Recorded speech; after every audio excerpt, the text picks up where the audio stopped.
तो चलिए अब करते हैं क्वेश्चन नंबर 2। ठीक है, इस क्वेश्चन में क्या दिया है हमें, complete the table. First expression को हमें सेकंड एक्सप्रेशन के साथ मल्टीप्लाई करना है एंड इसका प्रोडक्ट निकालना है। तो सबसे पहले हम यहाँ लिख लेते हैं, फर्स्ट वाला क्या है हमारे पास a, और हमें इसका मल्टीप्लिकेशन किसके साथ करना है, जो कि सेकेंड एक्सप्रेशन है, that is b plus C plus D. ठीक है, जब आप इसको मल्टीप्लाई करेंगे ना तो इसको इसके साथ हम लिख लेते हैं। यहाँ पे साइन प्लस का है तो कोई साइन डालेंगे नहीं तो भी चलेगा, एंड यहाँ पे प्लस का है। ठीक है, तो a इंटू बी, जब साइन प्लस के हो तो आप नहीं भी डालोगे तो चलेगा। अब a इंटू सी, ठीक है, बट देखिए यहाँ पे प्लस है तो यहाँ पे तुम्हें प्लस डालना पड़ेगा। फिर a इंटू प्लस सी है तो बस लिख दीजिए, फिर वापस प्लस a इंटू इस बार आएगा आपका d, समझा, ये वाला इसके साथ। तो बारी बारी से एक को हम b के साथ, फिर a को c के साथ, a को d के साथ मल्टीप्लाई करेंगे। जब आप a को b के साथ मल्टीप्लाई करेंगे तो a into B A B, plus है यहाँ पे a into C A C, then यहाँ पे plus a into D A D. ठीक है, दैट्स इट, इसका आंसर इतना ही है, बहुत सिंपल है, टाइम वेस्ट नहीं करना है, फटाफट करना है। ठीक है, सेकेंड क्वेश्चन करते हैं। देखिए सेकेंड में क्या लिखा है, x प्लस वाई माइनस 5, और इसका मल्टीप्लिकेशन हमें किसके साथ करना है, 5x y के साथ। ठीक है, देखिए यहाँ पे हम पहले लिखेंगे x, और इस x को, क्योंकि ये प्लस में तो प्लस हम नहीं भी लिखेंगे आगे चलेगा, इस x को हम करने वाले मल्टीप्लिकेशन किसके साथ, इस 5xy के साथ। तो x इंटू 5xy, ये एक बार मल्टीप्लिकेशन हो गया इसका किया हमने x को इसके साथ। अब हम करेंगे इस y को, क्योंकि यहाँ पे प्लस में है तो प्लस लिख लीजिए, और फिर y को आपको मल्टीप्लाई करना है अगेन इस टर्म के साथ, दैट इज 5xy। ठीक है, फिर इस बार बारी है माइनस वाई की, तो आप यहाँ लिख लीजिए माइनस।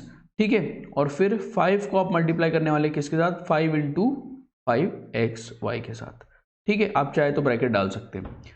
अब x का जब इसके साथ मल्टीप्लिकेशन होगा तो हमें क्या मिलेगा, 5, यहाँ पे कुछ नहीं मीन्स 1, 5 1 जा 5। ठीक है, और x into X X square, and then यहाँ का y। अब इसकी बारी 5x, यहाँ पे कुछ नहीं मीन्स 1, 1 5 जा 5 ही होगा, एंड x अकेला है तो अकेला x, and y into Y Y square. ठीक है, एंड लास्ट में 5 5 जा 25।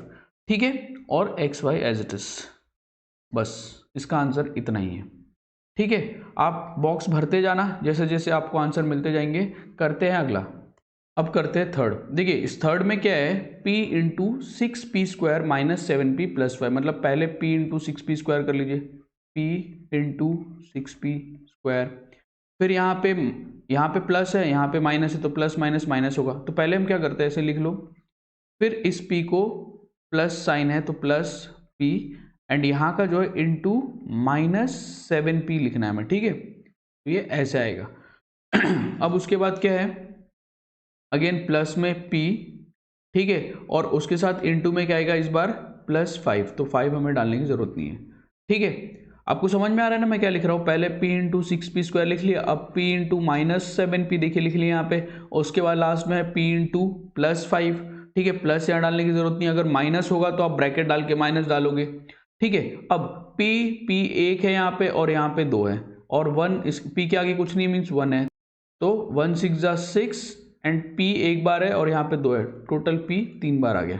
ठीक है, तो ये हो गया 6p क्यूब प्लस, देखिए 7, यहाँ पे कुछ नहीं मीन्स 1, 7 1 जा 7, and p into p square. अब देखिए ध्यान से, यहाँ पे प्लस था और यहाँ पे माइनस था, तो प्लस माइनस माइनस हो जाएगा। ठीक है, क्या होगा, माइनस, वो साइन को आप यहाँ पे चेंज करेंगे, आप क्या आएगा वहाँ पे, माइनस आएगा। क्यों, देखिए plus minus minus, and 1 into 7 7, p into p square, फिर नेक्स्ट p ऐसे लिखेंगे, प्लस ऐसे लिखेंगे, और p इंटू 5 5p।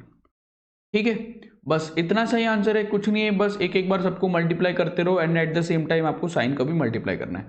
ठीक है, तो फोर्थ वाला करते हैं। अब क्या लिखा है, 4p square q square, and इसका प्रोडक्ट करना है किसके साथ, p square minus q square के साथ। ठीक है, अब देखिए यहाँ पे क्या होगा, हम पहले मल्टीप्लाई करेंगे 4 को, देखिए ध्यान से 4, और यहाँ पे कुछ नहीं है। अब चाहे तो इसको डायरेक्ट भी कर सकते थे, नहीं तो अदरवाइज एक तरीका है, 4p स्क्वायर q स्क्वायर पहले लिख लो, इसको मल्टीप्लाई करेंगे पहले इस पूरे को सिर्फ p स्क्वायर के साथ एक बार, एंड दूसरी बार क्या करेंगे, दूसरी बार देखिए यहाँ पे वापस प्लस में है तो प्लस में लिखेंगे 4p² q² को किसके साथ इस बार, इंटू माइनस q² के साथ। ठीक है, आपको समझ में आ रहा है ना। इसके आगे मैंने ये लिखा है प्लस मुझे डालना पड़ेगा q, क्योंकि यहाँ पे अब जो साइन चेंज हो सकती है, साइन चेंज होने वाली है। अब देखिए, अब पहले इसको सॉल्व कर लेते हैं। तो 4 यहाँ पे 1 है, 4 1 जा 4 and p² p to the power 4, क्योंकि 2 और 2 ऐड हो जाएंगे। ठीक है, पावर ऐड होती है जब बेस सेम होता है। And then q² as it is लिखिए। ऊपर वाला सॉल्व हो गया। ठीक है, अब देखिए नीचे वाला क्या है, यहाँ पे 4 अगेन, यहाँ पे कुछ नहीं मीन 1, 4 1 जा, लेकिन साइन पहले कर लीजिए, प्लस माइनस। इसके लिए भी कलर चेंज करता हूँ। देखिए यहाँ पे प्लस है और यहाँ पे माइनस है, तो प्लस माइनस माइनस, 4 कुछ नहीं है नंबर तो 1, 4 1 जा 4 एंड p² तो कुछ है नहीं तो सिर्फ p² आएगा एंड देन q² हो जाएगा q टू द पावर 4। ठीक है, तो चलिए फिफ्थ वाला यहाँ पे करते हैं।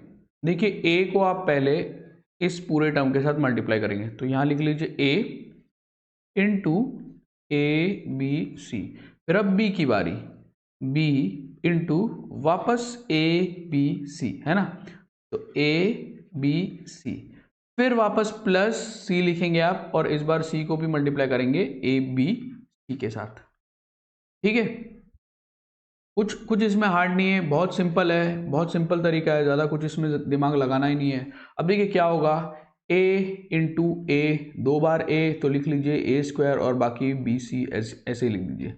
फिर अब b इंटू यहाँ पे b, अब a तो है नहीं तो पहले a ऐसे लिख लीजिए, b इंटू b हो गया आपका b² और फिर आ गया लास्ट में c एज इट इज। फिर प्लस c, देखिए c इंटू c क्या होने वाला आपका, c² होने वाला है, और बाकी तो कुछ है नहीं तो बाकी a और b ऐसे लिख लीजिए, बस c इंटू c कर लीजिए c²। ठीक है, तो बस यहाँ पे ये वाला क्वेश्चन आपका खत्म, बहुत सिंपल था।